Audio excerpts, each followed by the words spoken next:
que vai te dar alguma vantagem competitiva no mundo dos negócios é você entender quais são os princípios do sucesso de fato.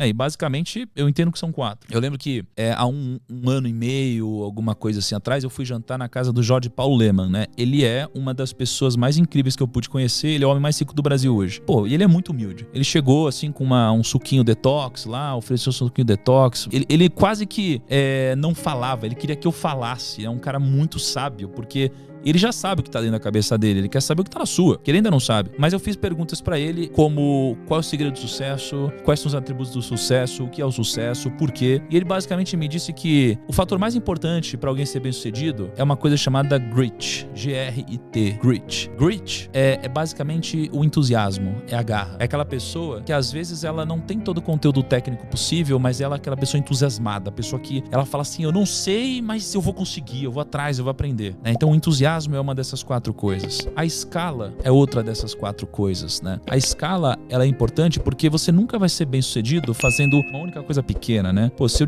eu vender uma garrafinha de água, eu nunca vou enriquecer. Se eu vender 2, também não. Eu preciso de uma escala muito grande. A terceira coisa é a direção. Eu preciso da direção correta. Então, eu preciso estar na direção correta porque se eu não estiver, eu nunca vou chegar. E a direção é mais importante que a velocidade, né? No que a gente tá fazendo. E a quarta coisa são as pessoas, né? Sem pessoas a gente não consegue escalar, não consegue crescer, né? Não dá pra gente fazer um trabalho de qualidade aqui se não tiver o Caio lá editando, se não tiver você aqui, tiver todo o nosso time aqui, tiver o pessoal que vai editar, cortar, não tem como, né? Então a gente precisa de pessoas e a gente precisa gerar uma relação de sinergia entre as pessoas, em que todos ganham. E assim a gente forma o que o Napoleão Hill nos ensinou sobre a mente mestra, né? Quando a gente junta todas essas mentes individuais que somadas formam uma mente, que é a mente mestra, mais poderosa que todas as outras, né? Então isso daqui é um pouquinho do que eu percebi em conjunto com todas essas pessoas, tá? Mas o que eu percebo talvez seja uma das coisas mais importantes de tudo que eu pude captar dessas pessoas foi algo que elas não me disseram. Na verdade, foi uma coisa que elas me disseram, mas eu entendi que elas quiseram dizer outra. Que foi o seguinte: a gente ouve na nossa vida várias vezes que o segredo é a gente acertar mais que errar. Aí você fala assim, não, mas tudo bem errar. Errar faz parte. Você só precisa acertar mais que errar. E eu acho que não. Eu acho que eles não quiseram dizer isso também, mas eles sem querer disseram. O que eles quiseram dizer pra mim é: você não precisa acertar mais do que errar. Você precisa fazer com que os seus acertos sejam muito maiores do que os seus erros. Isso daqui chama convexidade. Então,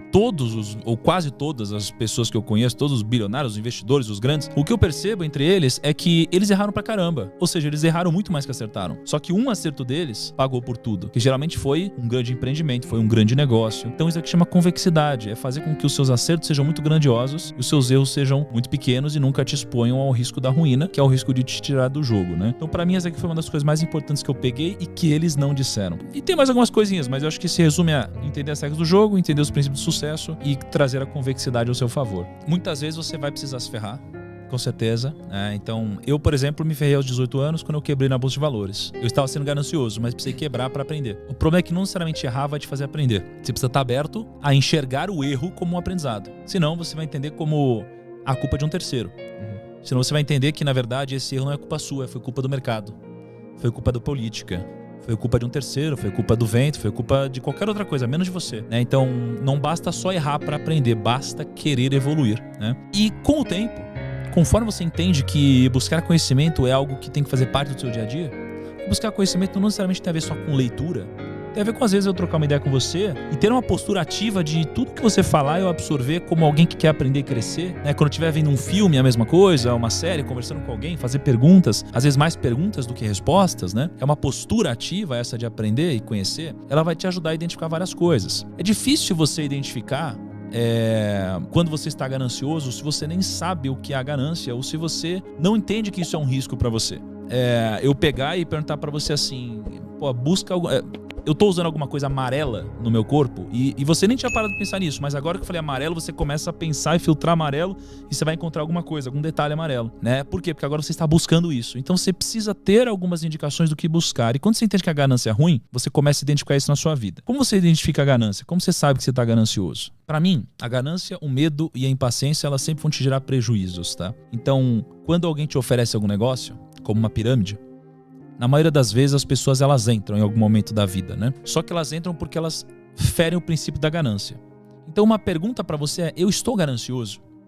E a ganância, ela dá uma coisa aqui dentro em que basicamente ela elimina toda a sua capacidade de análise racional e ela te faz tomar uma decisão extremamente emocional. Então, quando você toma uma decisão extremamente emocional, porque você quer um ganho rápido, então geralmente tem a ver com o fator tempo, imediatismo, e geralmente você abre mão dos seus princípios, isso daqui te faz ser ganancioso. Por exemplo, qual que é a diferença da ganância e da ambição?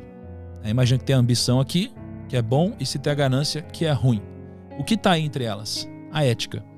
Então, quando você rompe o limite da ética, você está ganancioso. É quando você se coloca num ponto em que você é capaz de fazer o outro perder dinheiro para você ganhar. É quando você é capaz de cometer alguma coisa ilícita para você crescer. É quando você é capaz de entrar numa pirâmide sabendo que é uma pirâmide para ficar rico. É quando você é capaz de vender alguma coisa prometendo algo que você não vai entregar para você ficar rico. E o outro não. Isso é ganância. Então, se você tiver a vontade genuína de respeitar esses princípios, entender que isso é melhor para você, e que o ganancioso ele vai ter um ganho no curto prazo, mas vai abrir mão do longo prazo, você vai conseguir fazer uma autorreflexão. E é importante essa pergunta interna. Agora, é como uma dieta. Você até sabe o que tinha que fazer, mas às vezes você não vai fazer. Então tem que ver o quanto você está motivado, engajado e disposto a fazer alguns sacrifícios, né? É como no caso da ganância, você adiar a riqueza, por exemplo. A riqueza mentirosa para ter uma riqueza verdadeira.